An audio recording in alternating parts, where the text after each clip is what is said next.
A very warm welcome as you join us on Anthonieta Live this beautiful evening. Today we are discussing something very important, consent, especially for Nigerians, sexual consent and understanding sexual consent. In the studio today is an author, she's a journalist as well, a communication expert and an actor. So it's interesting to have her here. But above everything, she'll be telling us about her book, She Didn't Say No. That book and the title is one that got me thinking. She didn't say no. What could she possibly mean by that? It's beautiful because we'll be exploring what she calls a sexual consent manual for everyone. And there's a caveat, especially for Nigerians. Everyone, especially for Nigerians. We'll get to know why, especially for Nigerians, and why we should get to read this book, especially if you're Nigerian. Anthonieta Kalunta, thank you so much for being part of this program. Thank you very much, Joy and Kaftan TV, for having me.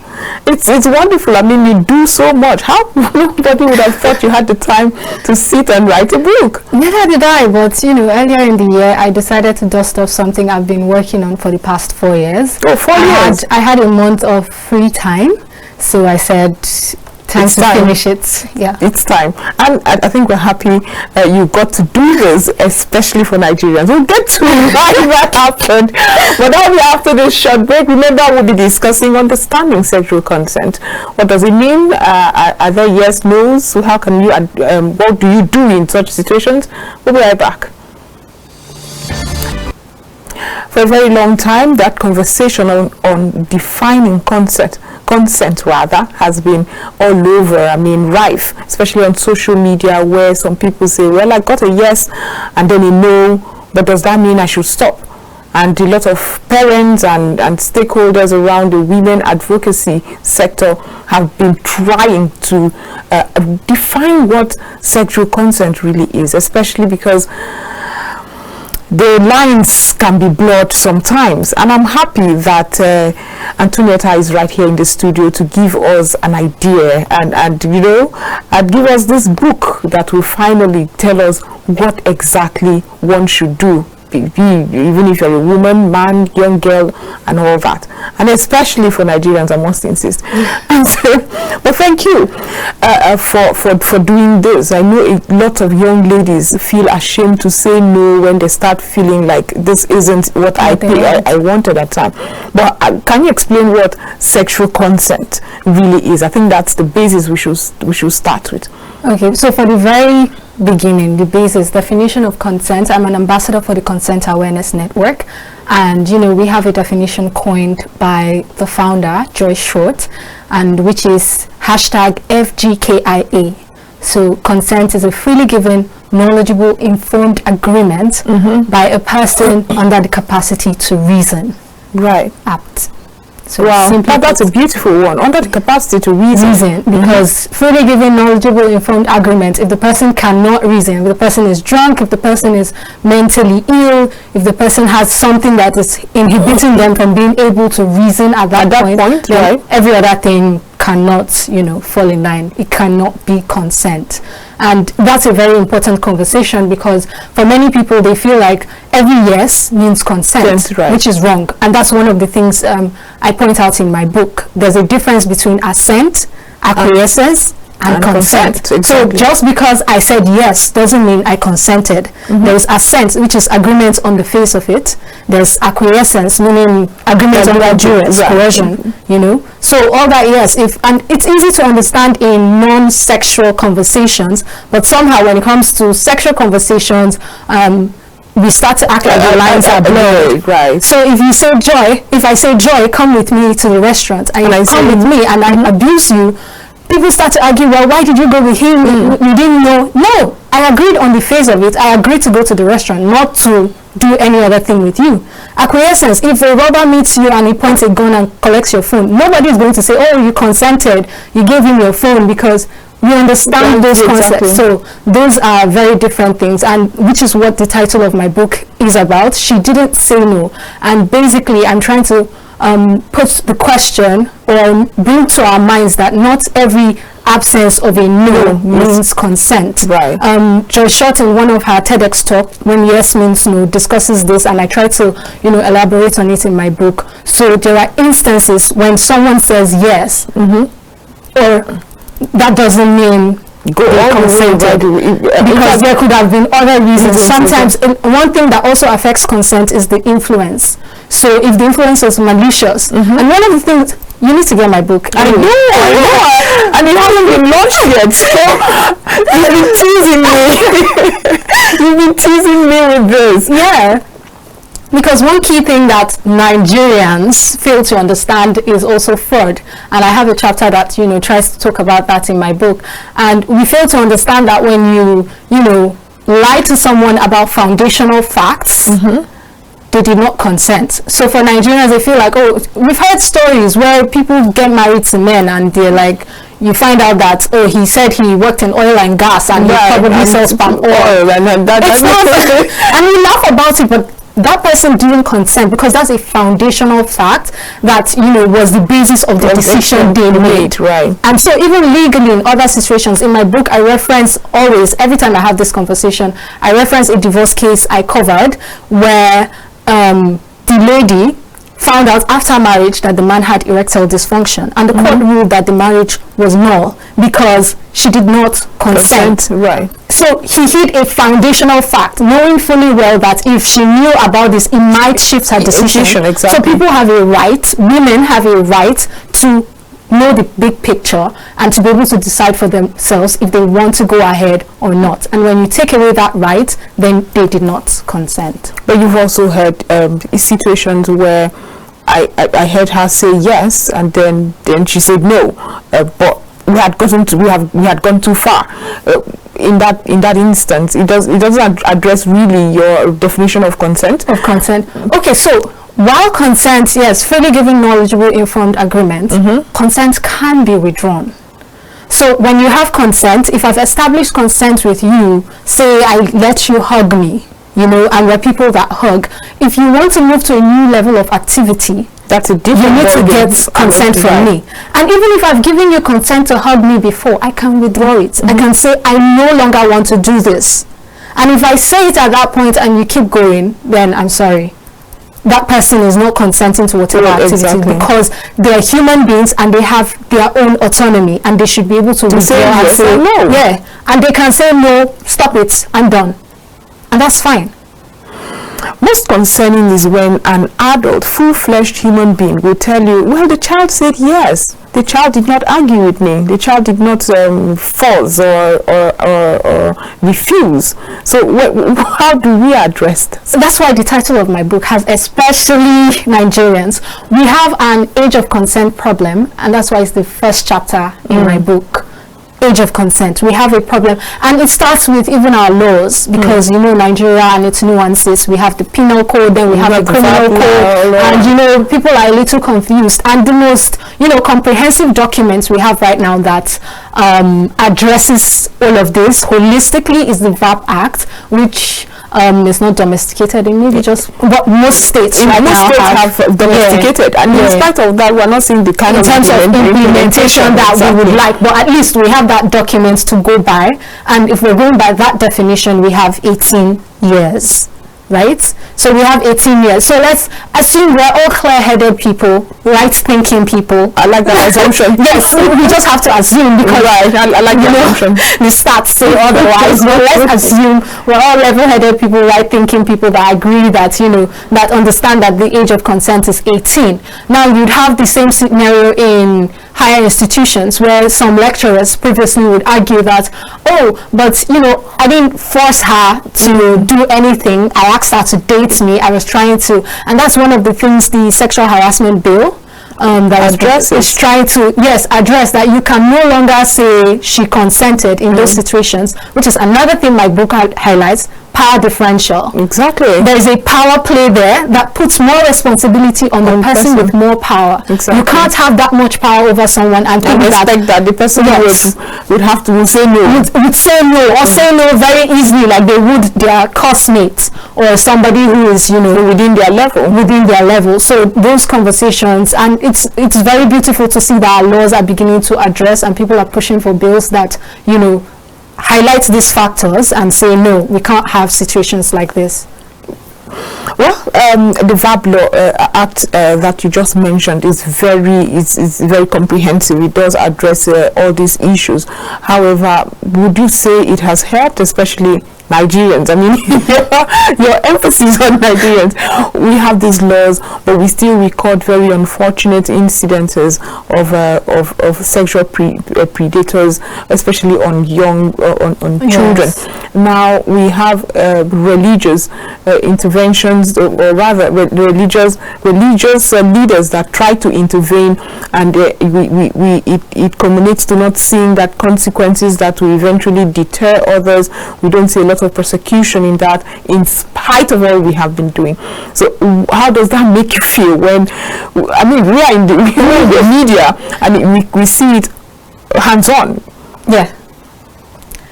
So how it makes me feel very sad, especially when we have a document like this, which, by the way, a couple of people are pushing for it to be repealed. I read about that in our legislation. Because they don't like a few things, so instead of build on it, let's trash it. Yes. Which is our most comprehensive document. It's state, by the way, but go ahead. it's just plain crazy, and many of the arguments we know, goes back to our traditional beliefs of what family should be like, and also our religious inclinations. And while yes, we must uphold, I'm very Christian, so I have very conservative values, but we must understand that in terms of society we need to put in place systems that ensure justice. And justice cannot be from the lens of one person. It needs to be holistic. It needs to be left in the hands of the government. We should not be able to, because we all believe very, very different things. True. And so at the end of the day, that's why we have a government. We have this body that should ideally stand alone and protect our individual rights and our freedom to do various things.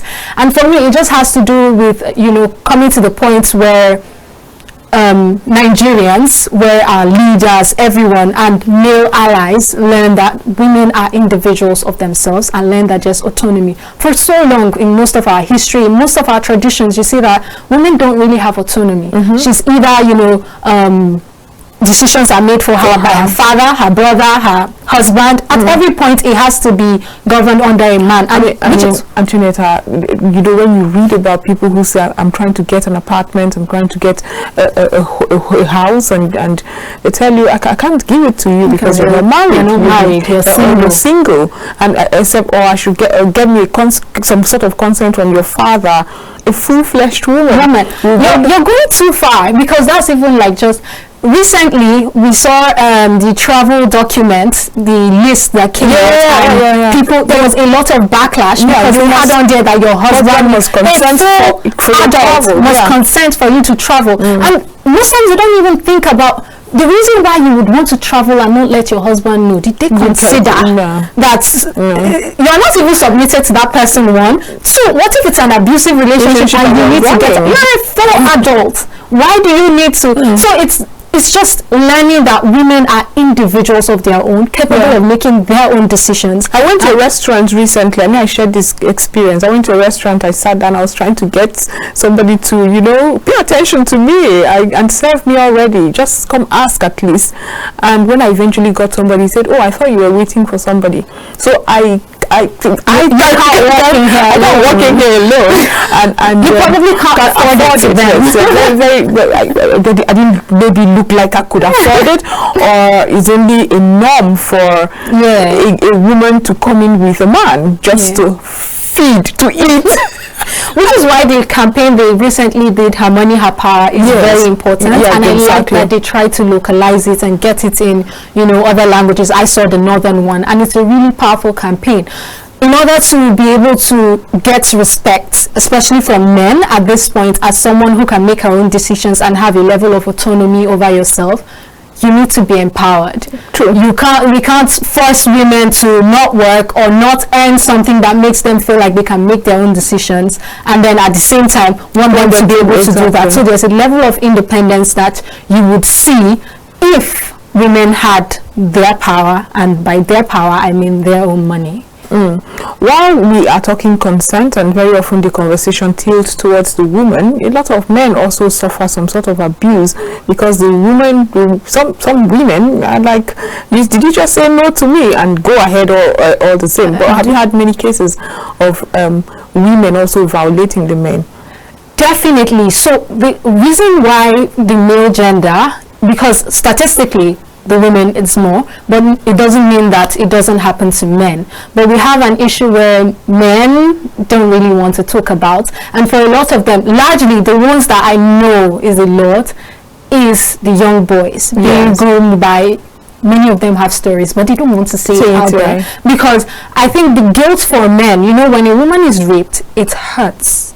It's painful because there's a lack of wetness. There's certain biological factors that hurt. So when a young boy is assaulted, he feels guilt because somewhere he liked it. So when he even talks to his friends, there's a place of defilement where you feel bad, but because somehow you feel like there was a level of enjoyment to it.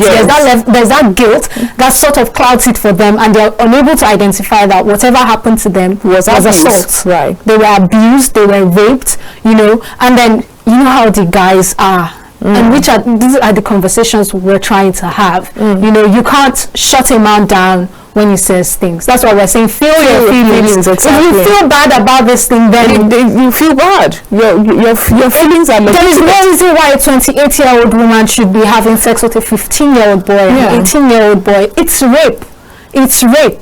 But because somewhere societally I remember having a conversation with somebody who was reminiscing, and he mentioned this. He was quite young at the time, and he mentioned it in a way to have some street cred. I don't know if you understand. Exactly. It's something that it's abuse, and I was like, you were abused. This auntie of yours should be arrested. And as a matter of fact, in some times as we speak, she'll be in jail. Yes. And you are abused, and it has probably formed your perspective about life. Here, he should be able to, but we need to get to the point, because before we even get to legislation and trying to get things implemented, I think for a moment, if this young man goes into a police station to say, you know what, there's something that happened to me 15 years ago, I was abused by this person, this is how it happened. Just imagine for a minute what the Nigerian police would say. Because we have that as well. So that brings me to the next question of, do you think that we have properly trained professionals within our law enforcement to respond to these cases when they do come, irrespective of the person? Because I read a story of a young lady who was raped. She was raped in the bush. So she went to ease herself and was gang raped there. Fortunately, she knows the people who did this. So when she came and complained, they were a bit sympathetic until when they arrested the guy, and he was like, oh yeah, but she was almost naked easing herself in that bush, and they all cracked up, and she now started feeling shame. That's some of the stories, unfortunately, that we read. But if they were professionals, they know that she's hurting.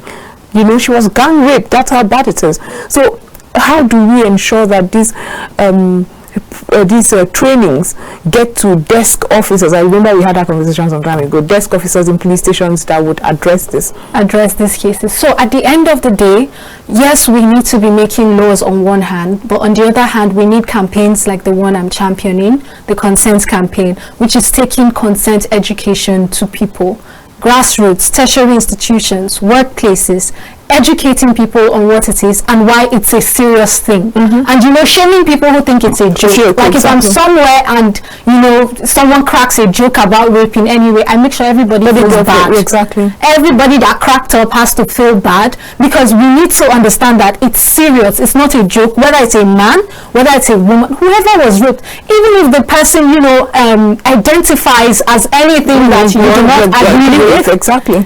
If it was abuse, it is not funny, right. And we should not even endorse it in any way. So we need to start to take that education. And when people start to learn that, okay, this is abuse, they now know. Because the problem is, so if you steal, it's very clear to everyone that you stole.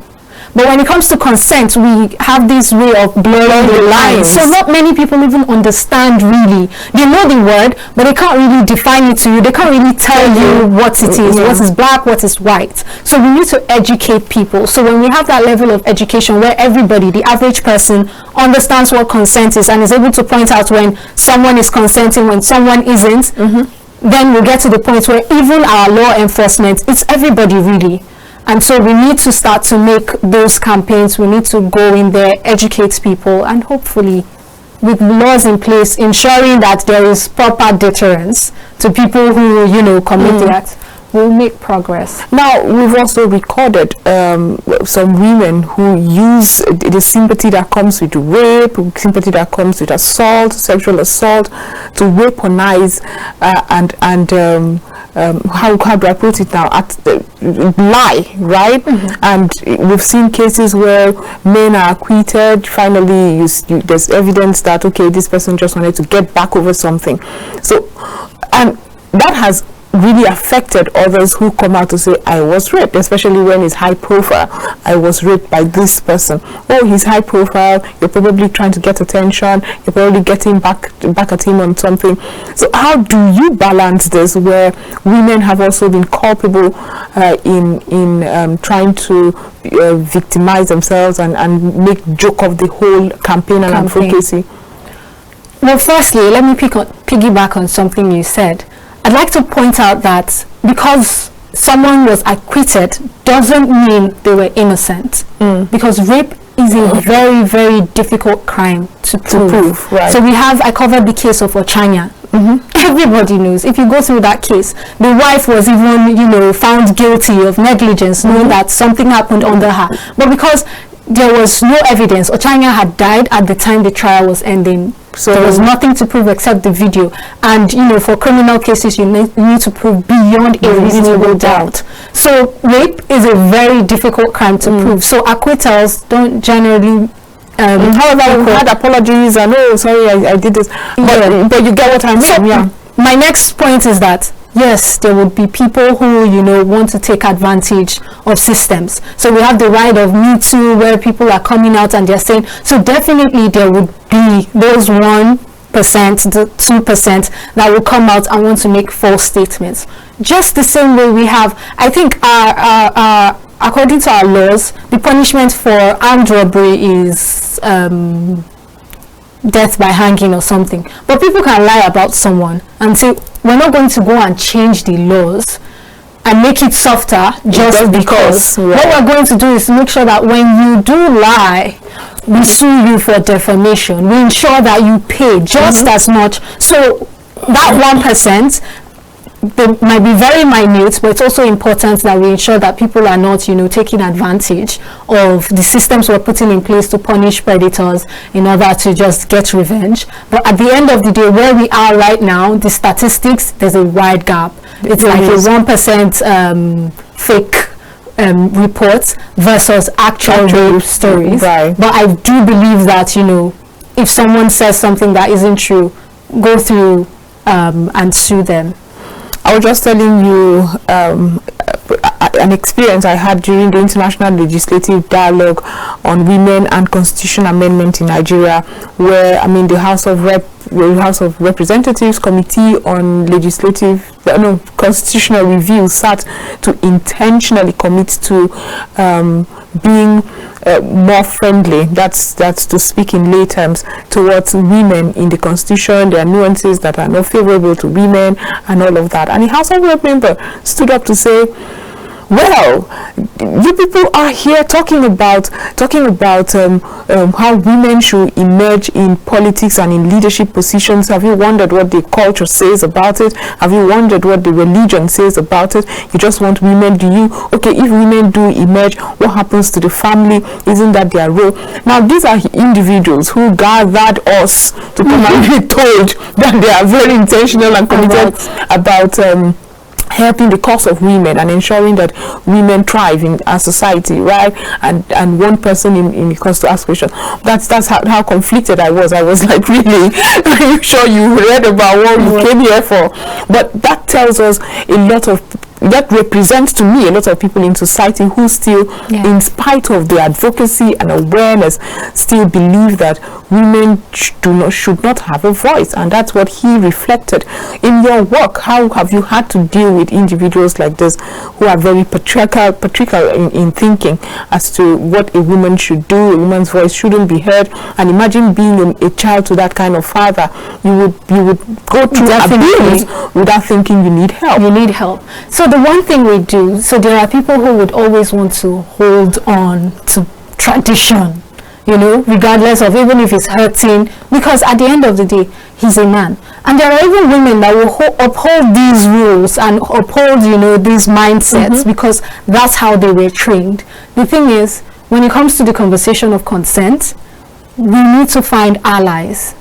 So there are other people. I've met men who do very good work, who understand he for she's, exactly. Yes. So those he for she's, we need to partner with them. We need to find these allies. We need to work with them. We need to amplify those voices, because at the end of the day, these ones will watch and see how much progress is being made. And they will also watch and see the punishment that comes to anybody that dares, you know, to become a predator, to rape anyone, to, you know, go against someone's consent. So when they see those things, they know what the lines are. They can believe whatever they want to believe in their hearts. This is a lawmaker who, unfortunately, after making that speech and women were booing and wondering where this man's head is at, he got lots of thumbs ups and nods from his men who said, "You've said it. You said their minds. You said their minds," and I could not believe it. The one thing that pushes me, regardless of people like this, is that I know that there will come a day in my lifetime, and they would stay to see it, where things get better. And that's one of the reasons why we must always be intentional about the people we vote into office. At the end of the day, they represent us. I would always advocate for women to be in office. Where I served, you know, I was sexually harassed, and no one was doing everything. It was just everybody knew that, you know, the manager was doing a couple of things and was harassing and bullying this girl, but no one said anything. It took a woman. She got promoted to admin position, I forget. And she called me to her office and said she has been hearing, because now she stood in a place where she had a voice. That was when it got addressed. That was when it got addressed, and he had to leave at the end of the day, coupled with a lot of other issues. So women in leadership positions cannot be overemphasized. Voting men who understand, you know, where women stand right now and understand our causes, forming allies with them, cannot also be overemphasized. So while we have these people, they're loud about their opinions. Exactly. What I would have expected was a he for she to come and counter as loud what that man was saying in that space, so that people see. We need the media to represent these issues more. We need it to be public. We need to see women do things more. We need to see when someone is convicted, we need to see it as loud as possible. Everyone should hear. That's how to get the message. I could not help myself. I'm in the media. I'm the president of the Female Journalist Network, and in my network, that's what I keep hammering. We need to, in whatever space that you are, amplify these voices, right? The irony of it was, having said that so much, there was a Bobrisky story that front page dailies, like popular dailies, it took it, and right there, very small, it mentioned some girl who was raped by some priest. It was a story, and I looked at the headlines. This could very easily be ignored, but they want to sensationalize, and that's where the media's head is at. But time flies when we are having a good time. It's time for a short break. We'll be right back. We're still discussing sexual consent, how you can tell when you are being abused, violated. We'll be right back. Welcome back from that. Anthonieta Kalunta is still right here in the studio, where we are discussing understanding sexual consent. Have you been wondering what it is? If you've been violated, should I say no after I have said yes? Well, that's the conversation we are having. We have taken this to the role of the media, talking about the representation as it affects social views. Because, I mean, if you're not hearing it, if it's not, you wouldn't know. So beyond the book and the advocacies and town hall meetings and workshops that's been organized over and over and over again, what reception would you say the media has given to this, to spotlighting this issue? Well, largely the media has been doing a fair role in terms of doing their best, but at the end of the day, we need to still do a lot more. There's a lot more work to be done. I'm happy we're at the time where, you know, we are heavily influenced by Western media. So because right now, you know, in the US, there's the whole Me Too movement, and so somehow it's trickling down to us, and there's some level of respect when you bring up these issues. But the one thing I've realized is there's a lot of lip service. You know, they just put it out there. Nobody really cares. It's just one of those things they do to fulfill all righteousness. I really like that you say that they did something or they aided, but there's a lot more that has to be done, and it cannot be done if we don't have intentional people in leadership positions. We don't have intentional people who are driving those organizations. So even at senior level, education needs to be done, even at senior level, so people understand the power they have. Because if you're abusing your staff at work, you don't care about consent. That's true. You won't even want to have that conversation. Yeah, because I know whoever wrote that newspaper's headline probably didn't even feel like they were doing anything. They were just being sensational. They wanted to crack people up. They didn't even see. And so it comes with education. For people who are at that level to not recognize that something is inappropriate, you wonder what's happening within the organization, you wonder what's happening with their individual lives. So education at all levels have to keep happening for a generation. For a generation, you say. But social media and this contemporary digital media space that we have now, has it made or mad? Because everybody now has a voice and everybody now has a platform, the good, the bad, the ugly. And I would like, while you're answering that, the bullying that often happens, especially to women in those spaces, some of them don't even know that this can be addressed. This I can even I can complain about it. I can get somebody arrested for that, especially in Nigeria. And that's why I add this, especially in Nigeria. Especially in Nigeria. Very important conversation. So the role of social media, for many people, they feel like, oh, social media is too much. Either they are hitting one end of overdoing it, or they are hitting one end of bullying, the ladies. But I'm really grateful for social media when it has to do with the issue of consent and consent education. And social media really helped me put my book together. The reason why I started writing this book was in 2020, we were all at home during the lockdown, and we were arguing on Twitter. I was like, you know what, I'm just going to write one document, and so whenever this argument comes up, I'll say, what's the basis of my book? This is the Bible for the sexual consent. Yes, but those conversations are very important. You know, all those debates we keep having on and on, because lots of things are happening there. People always shame, like, the feminists, they call them witches on social media, say a lot of things, but those people are doing really important work. Exactly. They might not know everything about the law holistically, but they're pushing people to have conversations. And when they say something about the law that isn't there, it pushes people to go and study and know what it is and come for pushback. So those conversations are very, very important. Another thing that people always shame that I draw a fine line to is cancel culture.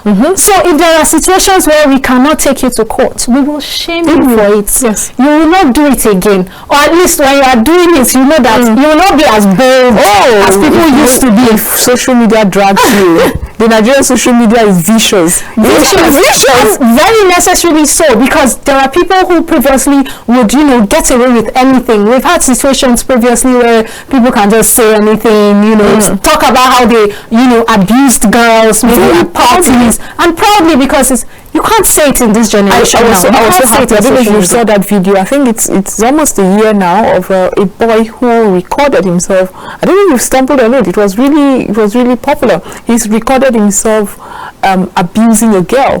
The girl was saying, no, I don't want this and all of that, and he was recording and laughing, and it was really horrible to watch. And I was so happy that everybody was posting this, speaking against it, got the attention of the police until that boy was arrested. And that's the power of social media. And some stupid apology came after that. As I speak, I do not know to what extent it has gotten to and all that, but that excited me that these conversations were going. That boy felt like it was okay to do it and even post it on his social media. Because one, he probably did not know it was wrong, and two, even if he did, many times they will know it was wrong because somebody's literally saying stop this. Is that he felt he could get away with it. So social media is important it's so important that if we cannot get you with the law, because like I said, proving rape is very difficult. If we cannot get you with the law, we will shame you. We will add you to that sexual offense register that is in our head.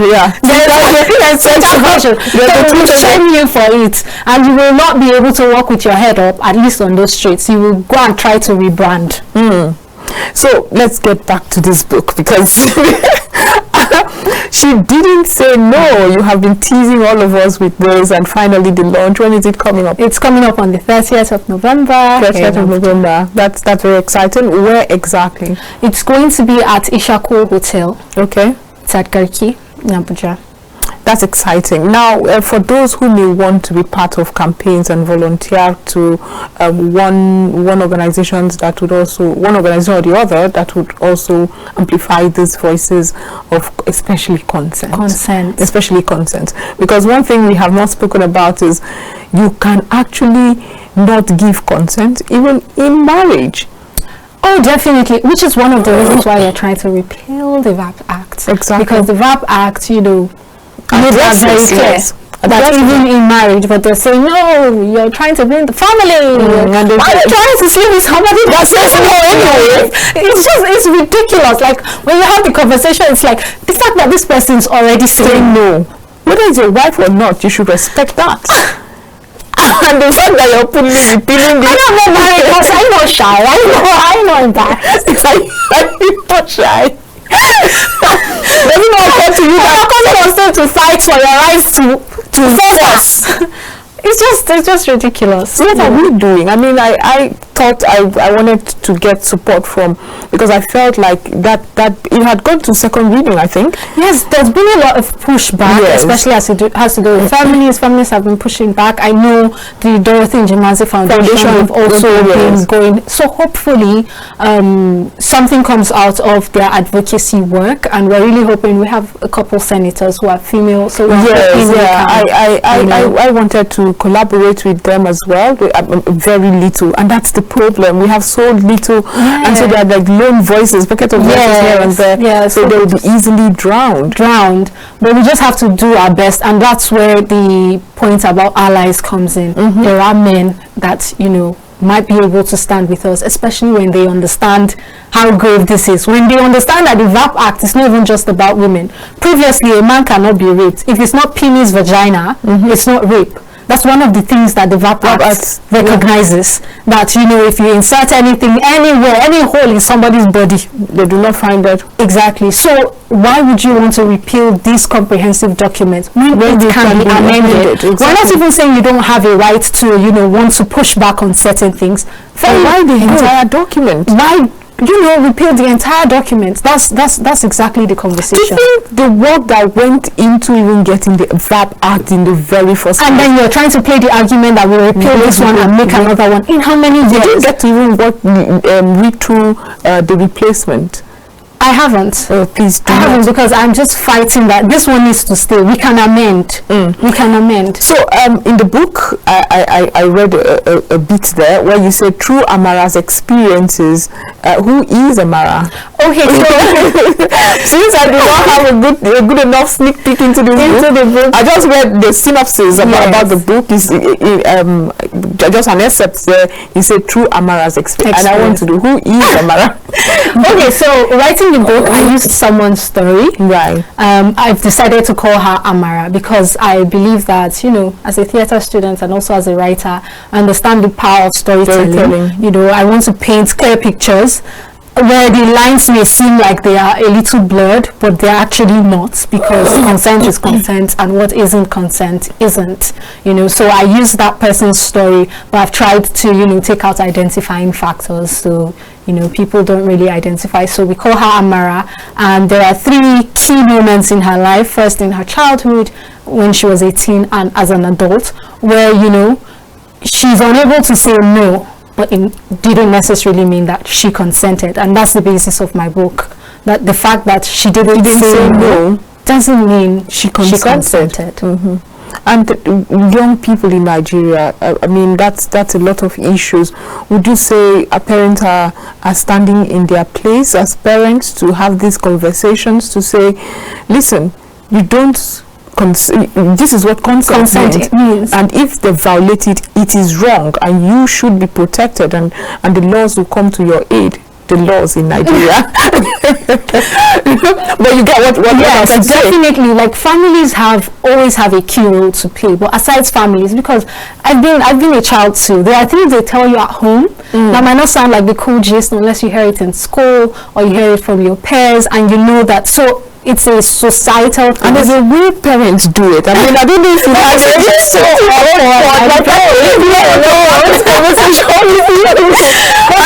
and having a daughter who is going to be a teenager soon, I have made it, or I think I have made it a very cool gist. So another way my siblings made these conversations very cool and was in conversations. They're like, you should know that this shouldn't happen. And it wasn't a sit down here. Do you know that? Exactly, and that's one of the things we try to push for. You need to have consent conversations that are not sexual before you can have sexual consent conversations. Exactly. For example, one of the things I also highlight in my book is that we teach hypocrisy. We teach so much hypocrisy as Nigerians. I come to your house, your family, I want the food, and say no, don't worry. When you go to somebody I know when the food comes, you act like you don't want to. Do you understand? So we need to teach people to be able to say, oh, especially women, you know, somehow, because we train men to be leaders as a society, we tell them, oh, you're going to be the head. So they're able to pick up and start to say what they want, what they don't want. But we don't really train girls that way. We train them to take whatever is given and, you know, like, know their place. Generally, that's how a lot of women are trained. And so they are able, and then also the conversation about sex. It's usually a cool thing if a man is, you know, wanton, is doing a lot of things, is promiscuous. But for the lady, the perception of it, in fact, the very fact, I remember somebody having to be called out in some neighborhood watch meeting because different cars drop her. Now she works and Ubers drop her. It sounds like different cars drop her all the time. So yes, I get what you mean. But they won't talk if the man is coming up with different women. Yes. So it's still one of those things. And so what that does is it makes women unable to really say when they want something. I feel like if your values are not even at the place where I'm conservative and I always preach purity, I believe in abstinence until marriage, of course. But if you're already at the place where you're not abstaining, then be clear about it. You should be able to own and say, okay, you want to have sex, right? You know, because that person would leave you now and you know that means yes, and want to try it with somebody else. And men always say, but some women, and my argument is, if you see somebody that is not okay on the road, you don't go hawking them. Yes. So you either educate that person to state what it is they want or do not want, or you leave them alone. But don't take it elsewhere to go and assume that someone that said no means push harder. You go to jail. You will. So what changes would you hope to see when it comes to legal frameworks and domesticating and implementing most of these laws, rules, and international treaties we keep signing and protocols and all of that? For me, I just want to see a lot more implementation. It's so key because we have all of these laws. We have, you know, there's so much. I think the former Kaduna State governor was so mad. We had the castration because it was just so crazy. He was like, what is going on here? Cut it off. But how do you even get to the point where you're cutting it off if you're not even, the little we have, we're not even implementing? So it's just a lot of push for our law enforcement. You know, stakeholders are doing a lot of work, and I always give credits to these organizations, you know, Gender Mobile, you know, the Dorothy Njemanze Foundation, all these people who are doing so much good work, Mirabel Center, in order to ensure that people get justice when anything happens to them. It's such a difficult task, especially almost every 2 days they're calling out, you know, the police, they're calling out somebody, especially when you work in a system where people don't even understand or appreciate the work you do. So it's such good work. So I just want to see, you know, even our lawmakers try to make these things easier to fly through. In Lagos State, I think they have this setup where there are speedy trials. If you can see that implemented, because if someone rapes you, you don't want to spend 1 year trying to. It's mentally depleting. You don't want to spend all that time trying to get justice. So if we speed it up and we encourage more people to be able to speak up, and they see that when they speak up, they're going to get justice. Right. We see a lot more. Exactly. Now, do you think we have enough support systems for victims at the moment? I know you've mentioned several organizations that ensure justice and that try to, speak for these women. But after all said and done, do we have support? We need more. Even though they're usually, like, if you go to these organizations, you see how much, and a lot of these, their foundations, they are run on, support, they're run on charity. Some of them, maybe the government might be partnering with them, but we need a lot more in order to get things done. And so I just believe at the end of the day, most of all these things should not be just about individuals. We need the government in on it. We need funding. We need to ensure that things are in place, especially when it has to do with like speedy trials, with like educating even just law enforcement officers, ensuring that when you get to a hospital and you say it's a rape case, it's an emergency and they're getting you a rape kit. Just those systems in place that help, because if that evidence is not preserved, then you can't even pursue anything at the end of the day. So just having those conversations, especially as it has to do with it. And please, one important thing, vote people you believe will do these things. We can't keep voting a set of people. We can't keep voting people we don't believe in. You can vote anyone you like, but I just want it to be that we just encourage that you vote for somebody that you believe this person will do this. Don't vote for somebody for any other reason. Well, who should read this book? Who should buy this copy? Who should have access to this book? That's why it's very clear. It's a sexual consent manual for everyone, especially Nigerians. So because when writing this book, I didn't want to write the usual regular Nigerian consent book that doesn't want to talk about consent, so it's an unfiltered book, and so we'll have an edition that could be for younger people, secondary school, but right now the edition we have is for tertiary institutions and workplaces, because it's an unfiltered conversation. We need to talk about consent as it is. So if you're in tertiary institutions, if you're a staff of any organization, if you're anybody on the streets, anywhere, you need to learn what consent is to protect yourself and to also protect others. Exactly. Thank you again. But before you go, for those who may want to reach you again and get to the book launch, maybe even support you, what would be, just give us the address once again, if there's a phone number to call as well. Okay, so I can give a phone number. Okay. I call the number. Yes, please, by all means. Okay, so you can reach us on 081-8146-2458. So that's 081-8146-2458. We'll be at Ishaku Hotel in Gariki on the 30th of November at 3 p.m. So I'd love to see you there. Ishaku Hotel, that's in Gariki. Right, 30th of November. I would be there. I've been teased enough. I really would want to be there to finally get to read this book. Maybe it would. Maybe I would even buy copies for my members of my organization as well. Yeah. So it would be nice to have that book, and I really commend you. I want to be like you when I grow up. Sit down, put my head down and write a book.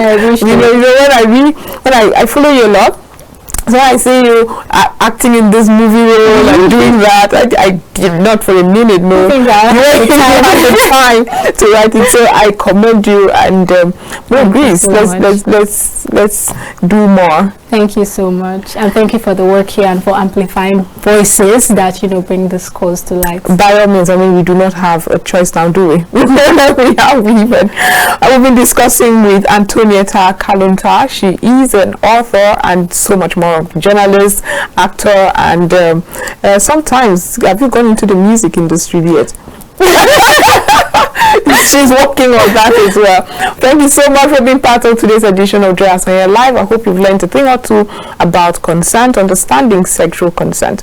Well, that book will be out on the 30th of November, Ishako Hotel in Garki. I hope you got the numbers as well. But until tomorrow, or rather next week when we return with so much more, do have a restful evening.